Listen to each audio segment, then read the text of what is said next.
Kasih karunia dan damai sejahtera Allah Bapa kita dan anaknya Tuhan Yesus Kristus menyertai saudara. Amin. Shalom saudaraku yang terkasih di dalam nama Tuhan Yesus Kristus. Senang bisa menyapa saudara di tempat saudara berada hari ini, dalam dimensi yang berbeda tetapi dalam dunia yang sama. Sebagai insan yang diciptakan untuk Tuhan, sebelum melakukan rangkaian aktivitas kita pada hari ini, marilah kita mengawalinya dengan memuliakan Tuhan lewat pujian kita dan mendengarkan firman Tuhan.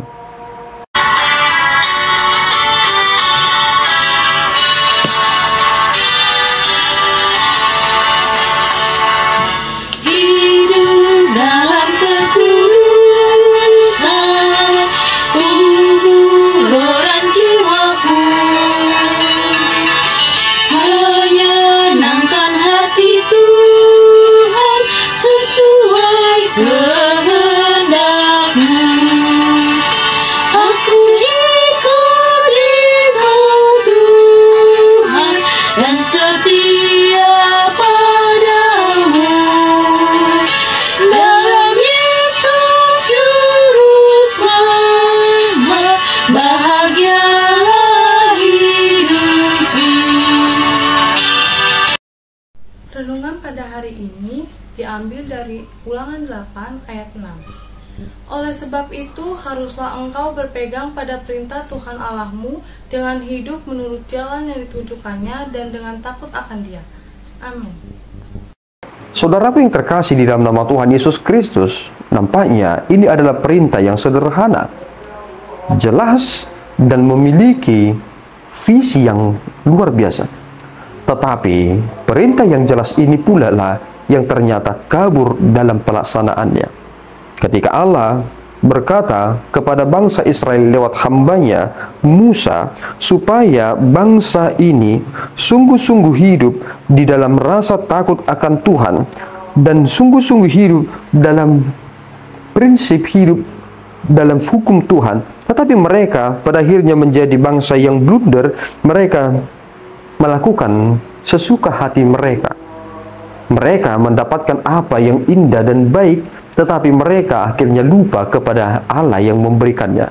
Kita harus mengingat satu hal, bahwa tidak ada hal yang bersifat absolut dalam hal kepemilikan ini. Jika Tuhan memberikan itu kepada saudara, saudara tidak boleh langsung berkata, ini milikku, sampai mati adalah milikku.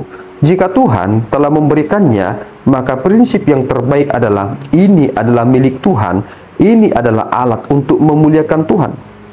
Persoalannya adalah ketika Allah memberikan hukum kepada bangsa Israel supaya mereka menjadi bangsa yang objektif, terlebih menyikapi persoalan-persoalan yang akan muncul di kemudian hari, ternyata mereka mengesampingkan itu dan mempergunakan perspektif pribadi mereka, sehingga hal yang bersifat normatif itu menjadi hal yang sekunder.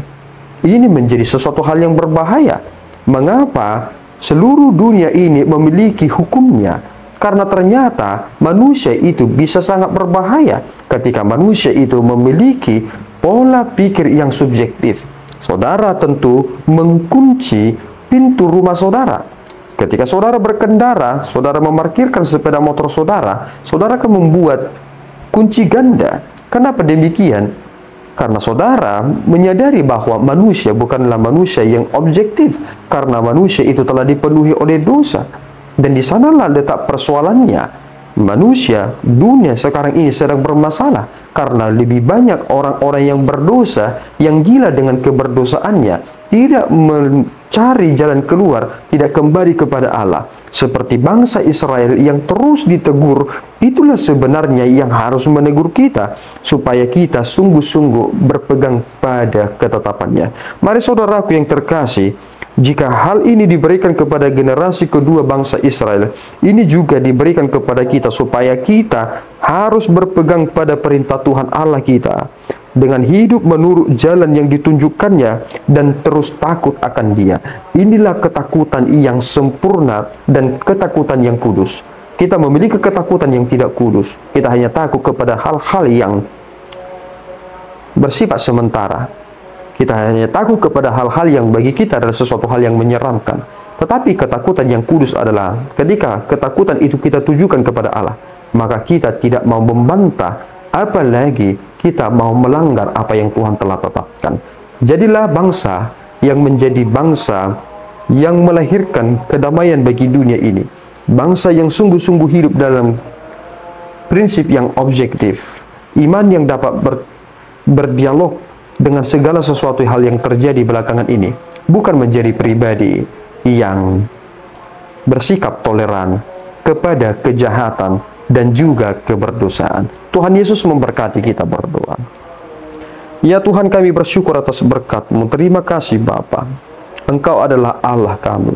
Engkau yang memberikan kami petunjuk, supaya petunjuk itu memberikan tuntunan bagi kami, sehingga kami penuh dengan sukacita.